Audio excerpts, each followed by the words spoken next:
Update. Hospitalized mother who took my cheating wife's side over mine now wants to see me. Original story. So last night, my wife of 7 years decided to have a chill-out night. After dinner, she went to the den and was watching her programs, while I flitted between watching the Spur football game and doing some odds and ends that I had planned. Next thing I know, she's got the wine out and has had 2 bottles of the stuff.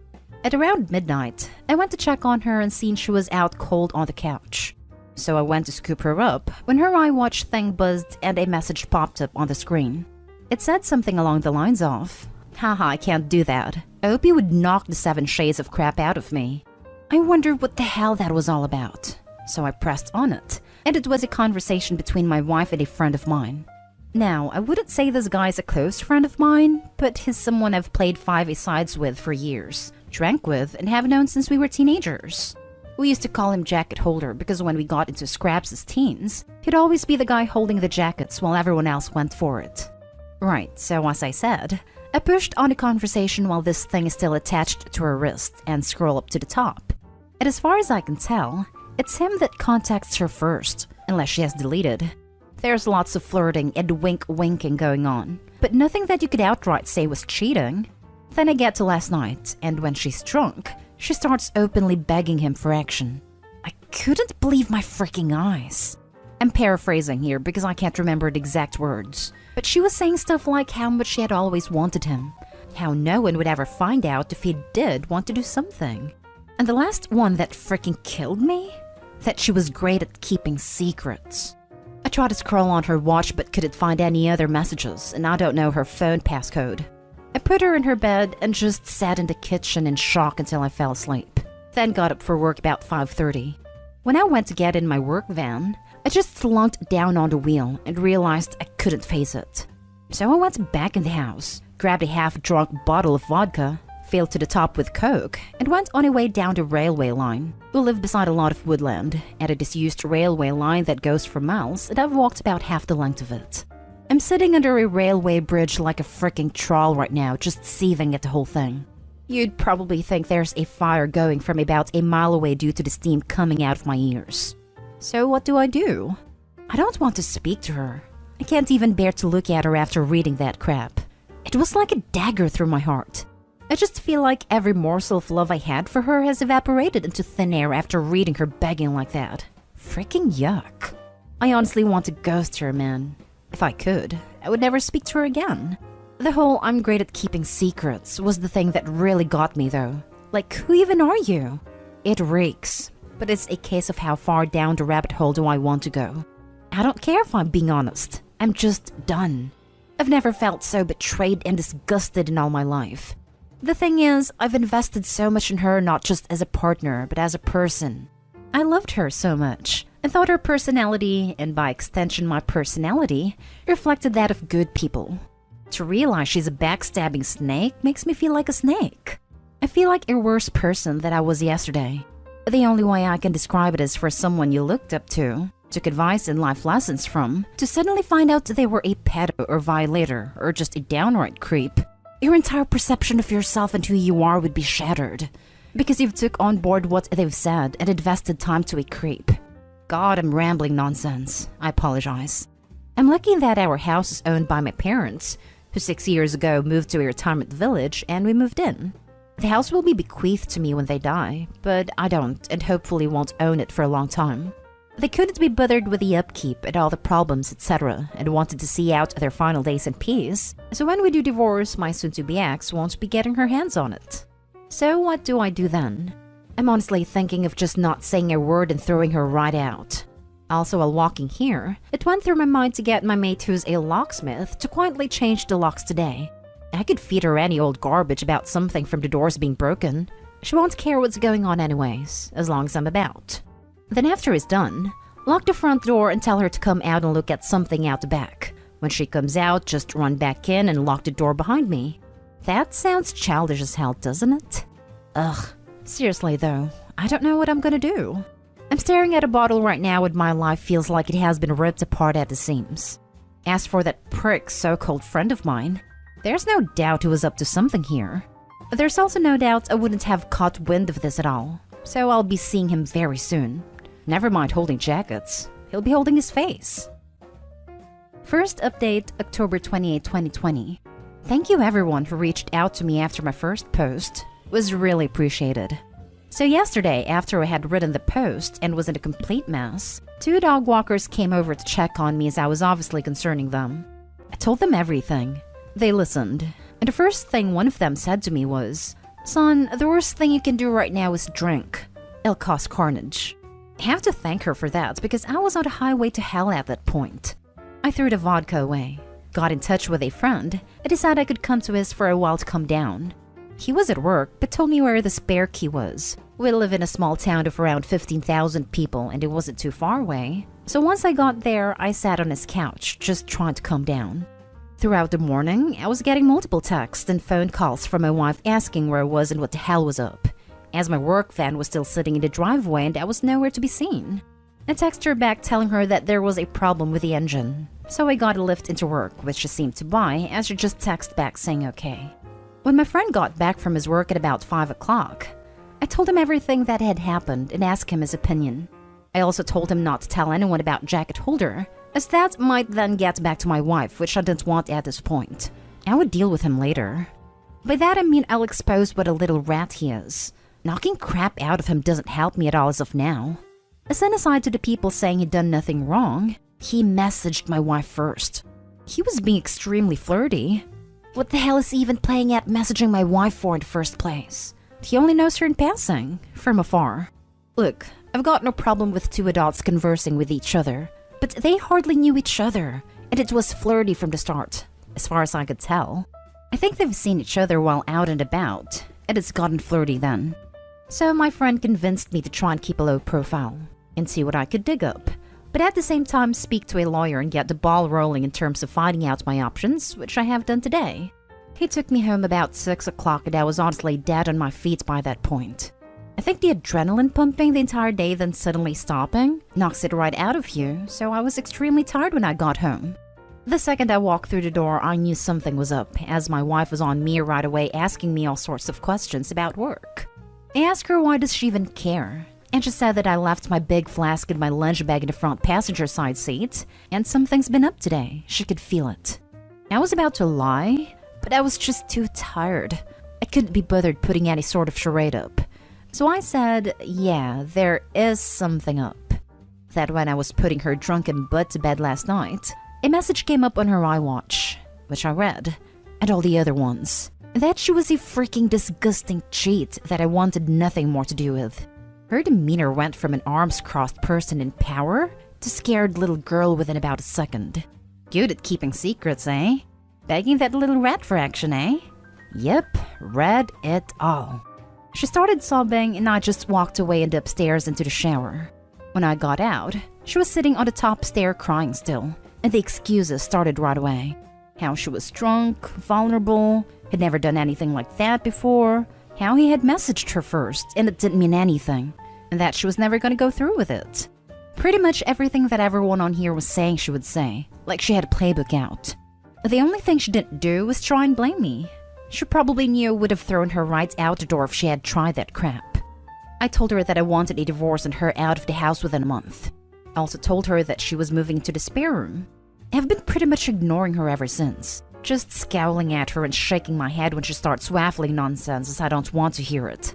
She slept in the spare room last night, and I haven't spoken to or texted with her at all today. If I'm lucky, maybe she'll be gone when I get back from work, but my luck's not that good, I suppose. And getting her out though, I was telling my parents what was happening today, and my mother was adamant I wasn't throwing her out onto the streets. Her and my mother are close and always have been. Would have been together 11 years in December. My mother was saying she made a mistake and that we should sort it out like adults. That we've been through too much together and that she didn't actually do anything. It was just words. She completely took her side over mine. Couldn't believe it. Could this mess me here? Like, do I have no right to ask her to leave if my mother is against it? It's literally gonna be my house when my parents pass and I did nothing wrong. So I'm not leaving. It's probably gonna turn into War of the Roses Part 2. I managed to get myself an appointment with a divorce lawyer for next week, so I'll be going to that to discuss my options. Until then, I'm just gonna ignore my soon-to-be ex-wife, I guess. I know she's probably not gonna admit anything else now. I'll never know if she was a really good liar, or she was just talking crap to him to get him on side with her for an affair. Anyways, sorry about the delayed update. Just got the chance to write it now as I'm finishing work. Well, back to the funhouse, I guess. Second update, December 2, 2020. Monday, 16th November. Hi. I thought I'd give an update since a lot of people have been personally messaging me asking for one. It's now been 20 days since I found out my wife was trying to cheat on me with my friend. The situation has become hellish. I gave her a month to get out, and she's been sleeping in a spare room. But it's clear now she doesn't have any intention of going away after she got in the ear of my mother. She doesn't have anywhere to go at any rate, but that's not my problem. I've seen my divorce lawyer multiple times, and I'm now in the process of drawing up a divorce petition and having my wife served divorce papers. I've also opened my own bank account and taken 50% of the balance from our shared account. The atmosphere around the house has been weird to say the least. The living room has turned into a no man's land where no one frequents, as we both spend a majority of our times in our rooms. I've also intentionally been working late a lot, so I don't have to interact with her much. I had been completely ignoring her, but after reading about the 180, have started implementing that and been civil, if a little cold towards her. I'm so glad I did this, as I was beginning to feel like a monster refusing to acknowledge her existence. It was not the right way to behave, and I ended up feeling like the one who had wronged her, rather than the other way around. The only time I broke from the 180 was when I walked into the bathroom last week and she was sitting on the floor by the bath crying. I helped her up and instinctively gave her a hug, though it was more of a there type hug than one with much love attached to it. The sad thing is that I'm so suspicious of her now that I wouldn't put it past her to be waiting on me coming in so she could put on a performance. The thing is, that probably isn't even true. But this is the sort of crap that's going through my head in this environment. It's just toxic. She's been crowing about how she'll do anything and everything to save this marriage. Anything to prove to me that it was just a silly mistake. So I brought up a lie detector test. I don't plan on ever getting one done. Wouldn't even know where to start. I just wanted to gauge her reaction. She was all for it. Well, until a few hours later when she came to me, tablet in hand, going on about how inaccurate they are, and that anxiety and nervousness can throw up false readings. And with her and her anxiety disorder and all. I just laughed. Wasn't even a small chuckle either. It started as a bit of a cackle and ended in a childish giggle. It appears she would do everything to save this marriage. Well, everything except take a lie detector test, that is. It doesn't even matter anyway. I meant what I said in my original post. Every morsel of love I had for her dissipated into the atmosphere after I heard her say those horrible things. I don't see her as my true love anymore. The person I could tell anything to and would trust with my life. I just see trash. Trash that needs taken out before it stinks the place up. Jacket Holder has been the talk of the town since I exposed him to our friend group a few weeks back. It's safe to say he has no friends left among us. It has been completely ostracized. I tried phoning him a few times, but he refused to answer, then blocked my number. Screw that little rat. I hope it was worth it. I've spoken to my mother multiple times about this, and during a heated argument asked her why she was taking my wife's side. Was there something she wasn't telling me here? What was she expecting? Us to live like roommates? Go on like nothing happened? It's ridiculous. She said she has always seen my wife as the daughter she never had but always wanted. My mother had a stillborn daughter before I was born, and it has haunted her. So she latched onto my wife and has done since we got together. As I said previously, they have a close bond. The fact my wife doesn't have any family and only a few friends who have their own busy lives and families means if I throw her out, she would be all alone. And my mom thinks that's unacceptable, especially during a pandemic. She tried to get me to come to a compromise, saying that in 3 or 4 months we can look at it again and see where we are mentally, and is pushing me to try couples counseling before I throw in the towel. I'm not doing that. The thought of being in the same house as my wife over Christmas makes me feel ill. She'll want to do it right as she does every year, and it'll be a complete crap show. My dad, God love him, has never been much of a talker. Never up nor down, just always there. He's a quiet, proud but timid man, and my mother's word has always been the one that matters in our house. People on here have been telling me that I'm selfish and spoiled because it's not my house and I have no right to make demands. But it's now a case of my wife or me for my parents. If worst comes to worst, Then I'm ready to walk out the door and never come back. Screw this house. I have to be able to look at myself in the mirror with some semblance of self-respect, and someone has to keep their word in this debacle. If I do leave, my friend has said I can stay with him for a few weeks or so till I get myself sorted. If I do walk out that door though, I'm done with my parents. I'll never speak to them again in my life. They'll probably see it as me giving up on them, me walking away without trying to at least have a go at fixing things first. I see it as them choosing someone who broke my heart over me. Like, what will be the logistics of this once I'm gone? Just her staying there herself, my mother and father looking after a backstabber while their flesh and blood goes off alone? A little more info on the house. My parents let us move in a year after our wedding. It was a parents' belated wedding gift, although that was just the chatter from them at the time. They were always planning on moving out and moving us in. I've spent tens of thousands on it over the years, but that's neither here nor there. I have fantasies of leaving this all behind, going somewhere new and starting again, but I don't have anywhere else to go. I've lived in this town my entire life. It's all I know. Am I being too harsh here? I'm literally ready to slingshot my parents right out of my life, but I feel so torn. Why am I the one who had to lose everything and everyone? I've tried to be good, but I always thought you make your own luck, and that good things happen to good people. Maybe I'm not as good as I think I am. Maybe I deserve all I freaking get. Wednesday, December 2nd. Well, since this morning, I no longer call that house home. I see on a calendar that my wife had a hospital appointment with her ophthalmologist, so knowing she would be gone for a few hours, I took that as an opportunity to get my stuff together and move out, which I have. After getting my things moved and sorted, I just put the house keys on the kitchen table, along with the divorce papers I received from the divorce lawyer last week, and was on my way. I've blocked both my wife and mother's numbers, and any communication I have with my wife going forward will be done through my lawyer. In terms of my living situation, I'm staying with a friend for a week or two, but hopefully I should be in my own rented place before Christmas. I haven't spoken to my parents in a few weeks. Last time we spoke was via text, and I tried to tell my mother in explicit detail the things my wife was saying during her text to Jacket Holder. Why it hurt me so much, and why I didn't think it was her first time doing it with the whole "I'm good at keeping secrets" comment, and thus could never trust her again. My mother texted back saying she couldn't speak to me when I was like this, and she would let me cool off. She tried to phone me a few days ago, and I just blanked her call. It has said a bit further up since today I have blocked her number.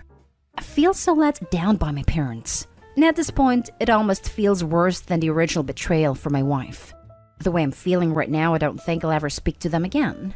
I think in times of strife, you look to your family to be strong for you, to be a rock and give you, the wronged one, support. My parents have been weak. They've made me feel like the one in the wrong, like I'm overreacting, and it's me that's ripping this family apart. Well, it's not. I didn't ask them to move mountains for me, just move my cheating wife out of the house, and they made their choice. My father also had a choice to put his foot down for once in his life and stand up for me, but didn't. You make your choices and you live with them, I guess. Reading some of the comments on here from my previous posts, people have been saying things like, I threw in the towel so easily. I was looking for a way out and didn't love my wife because I didn't try hard enough to save things. But that's not true. I loved my wife more than anyone on this earth, and I was broken when I discovered what she was doing. I think we all have boundaries, and once those boundaries have been crossed, things change irrevocably. When I read those horrible texts, something changed inside of me. I fell out of love with her, like being snapped out of a spell in the movies. Anything tried after that is just delaying the inevitable. I have to say that I'm interested in the whole dynamic of their relationship now that I'm gone. Like, are my parents gonna continue supporting her knowing that it has finished their relationship with their son? As for me, I'd love to travel. My wife hated flying, so most of our holidays had been to southern England, the likes of Newquay and Torquay and Cornwall and Devon, so it would be great to travel abroad again. The last time I was abroad was when I was 20 for a mate's holiday in Greece, so 13 years ago. I'd love to see a bit of America, so once this pandemic comes down, I've definitely got my sights on the States. Well, that's about it for me, guys. This'll be my last post as I don't want to outstay my welcome, and I don't think there's much more to say at any rate. If you want to see how I'm doing down the line, shoot me a DM and I'll try to keep you in the loop. Thanks for reading. Third update, May 26, 2021. It's been over 7 months since I first posted on Reddit, and I honestly thought that was it for me as I didn't need any more advice. I had made my decisions and done what I said I would, but I got a phone call this morning that has dragged me back into the mire. I have moved 15 miles away, changed my phone number, and I'm still in the process of divorcing my wife. She has completely ignored all the requests from my divorce lawyer to cooperate, which has hindered things. We're now in the process of putting in an application for deemed service, so she will be served officially by the courts. And if she continues to ignore, then I can proceed with the divorce without her input.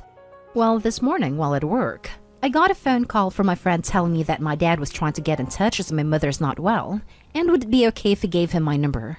I said okay, and my dad phoned to tell me my mom is in the hospital. She's stable, but not great.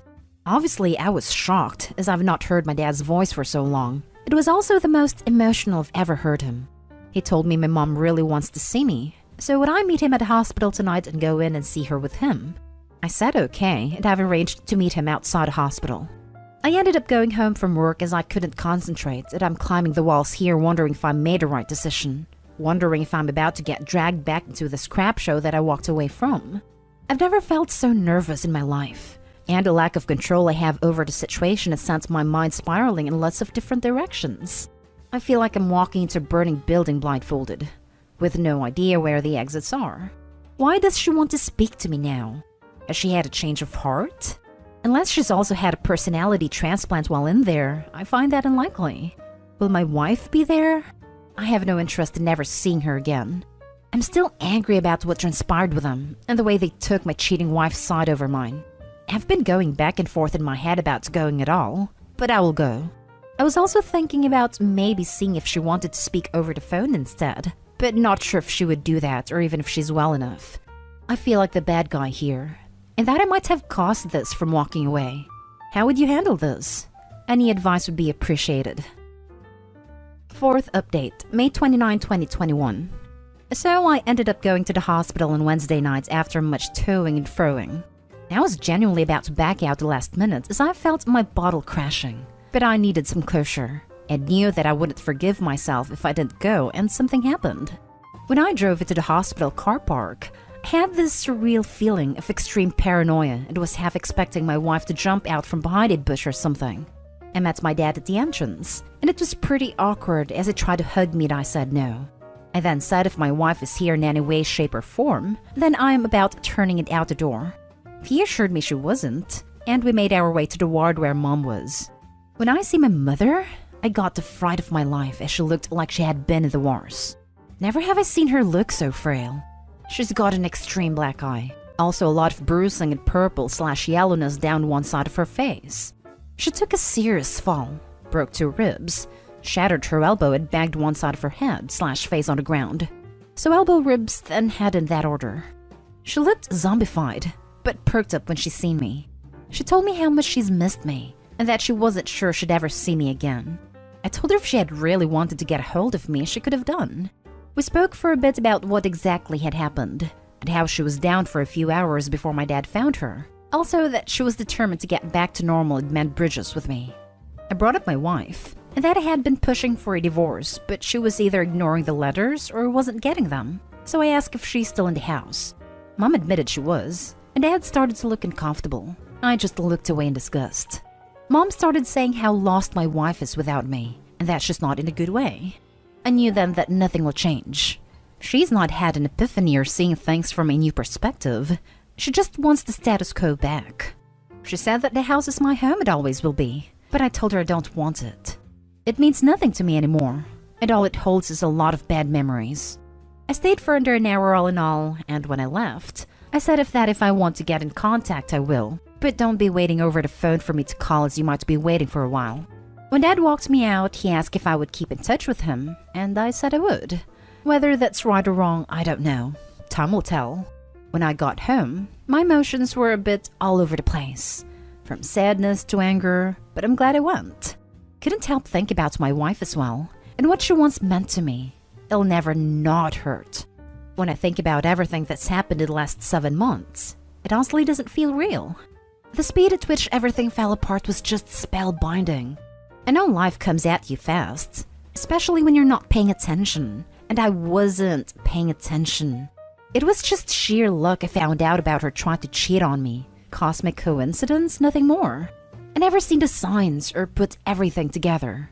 I just saw something on her watch and it tore my freaking life apart. I know now that it wasn't the only time. I know it in my heart. I see what she is and feel no love for her, only contempt. I feel she stole the best years of my life. When I think about all the good times, they're just soured. It feels like someone else's life, not mine.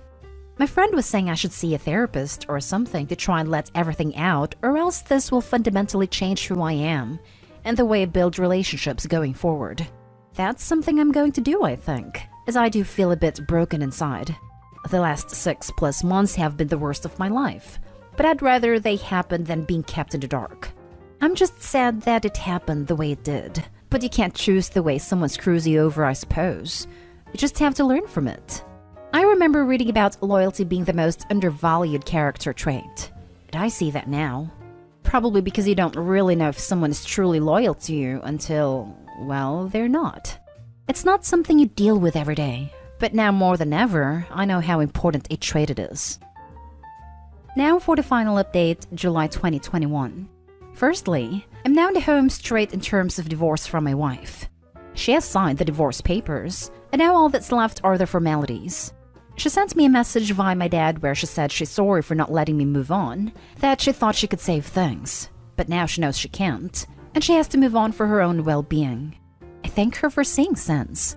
She doesn't want anything in the divorce, and said she's going to move out the house when she can get on her feet, which I'm okay with.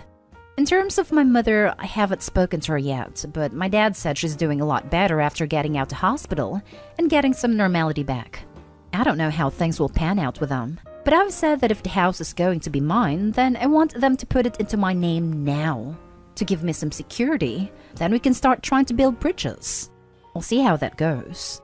My biggest battle ahead is in my head, and trying to get over everything that's happened.